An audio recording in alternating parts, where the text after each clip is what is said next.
intersexuelle secondaire, avant 8 ans chez la fille et 9 ans chez le garçon, qu'elle peut être centrale ou périphérique, ovarienne, testiculaire ou surrénalienne, on parlera donc de pseudopuberté précoce. Elle peut être isosexuelle quand elle va dans le même sens que le sexe de l'enfant et hétérosexuelle quand elle va dans le sens contraire.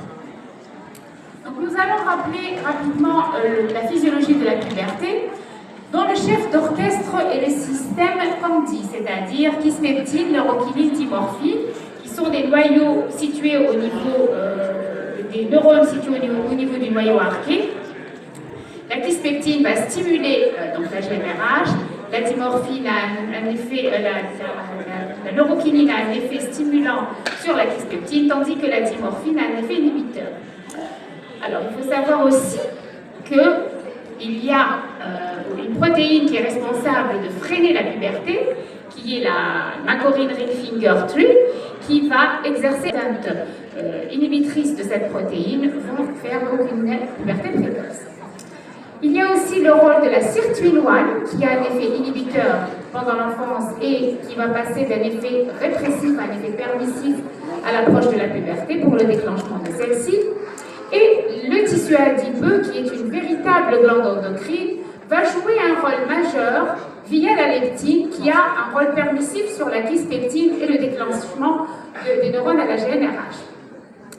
Alors, parallèlement à tout cela, donc les voies métaboliques et énergétiques, principalement représentées par la mélanocortine, le GABA, l'oxyde nitrique, la pituitary adenyl cyclase donc activating polypeptides, sont tous des protéines, des polypeptides qui sont aussi synthétisés au niveau du noyau arqué et qui exercent un effet soit stimulant ou inhibiteur sur la kispeptine, essentiellement voie la leptine. Et enfin, la voie mTOR, qui est un capteur de l'état métabolique pour déterminer si le corps, via ses réserves énergétiques, via son tissu adipeux, est capable à initier cette puberté.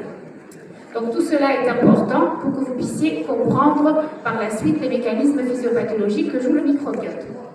Alors qu'est-ce que le microbiote intestinal? Donc ce mot vient bien sûr du grec, pour petit et vivre, pour micro et biote respectivement. C'est une multitude, des milliards de germes qui vivent en symbiose avec nous. Et le plus réputé de ces microbiotes, c'est le microbiote intestinal. Donc si on venait à peser tous ces micro-organismes qui vivent au niveau de notre intestin, ils pèseraient environ 2 kg. Et nous avons globalement 4 grandes